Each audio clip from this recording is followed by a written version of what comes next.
My pleasure to welcome to the stage in just a moment the author of the 2009 Dayton Literary Peace Prize winner for fiction. Wonderful. It was called Peace. He serves as the Moss Chair of Excellence in the Writing Program at the University of Memphis.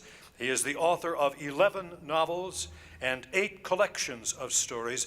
Ladies and gentlemen, here to acknowledge the runner-up of the 2010 Dayton Literary Peace Prize for Fiction, Richard Bausch is here.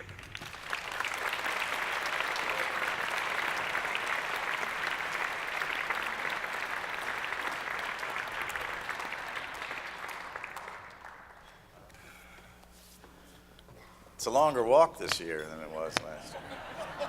I was right there.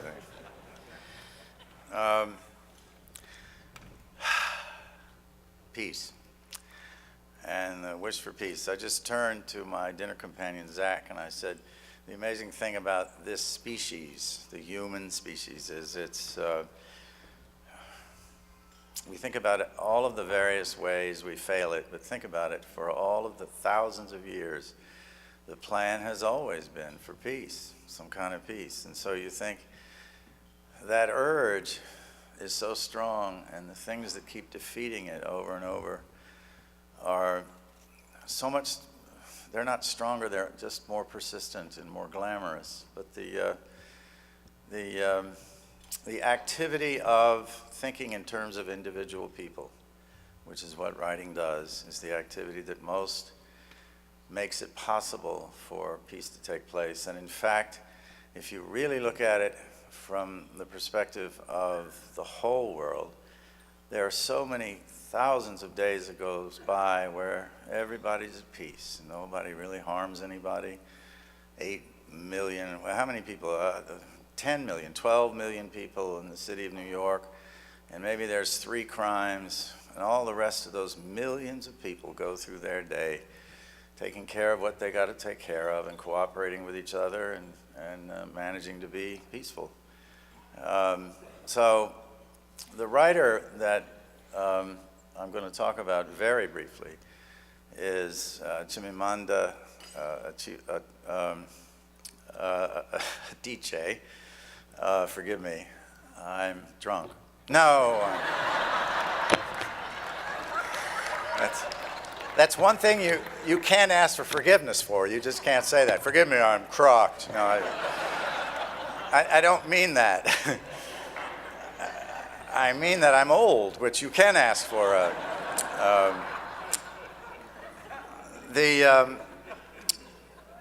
The story of cultures clashing with cultures, individuals in a culture who have to deal with another culture, is one of the most honorable and most explored and never exhausted themes in literature. Henry James, there are so many writers who deal with this, and in our time, a lot of writers are dealing with it, and nobody's dealing with it better than this young woman whose book of stories, The Thing Around Your Neck, has these amazing conflagrations within the soul of the person the story's about.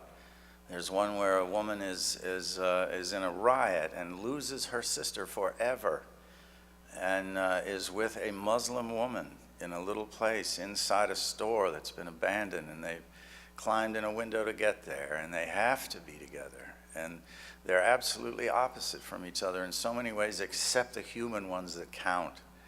And it's a beautiful, beautiful story. And every story in the book, there's another one that's going to sound so different from this, about a woman who finds out that her husband has taken a mistress into the house they have in Lagos. And she lives in America, and she's trying to deal with that, and it's found out she loves America, and still she loves her husband, and she has that to deal with. And it's great evidence that, as I've been saying for so long, and it didn't come from me, but I've been insisting on it, and friends of mine insist on it, that great writing is about the personal cost of events. And nobody is writing better about that than this young woman. So it's with great honor that I accept for her the runner-up for Dayton Literary Peace Prize. Thank you.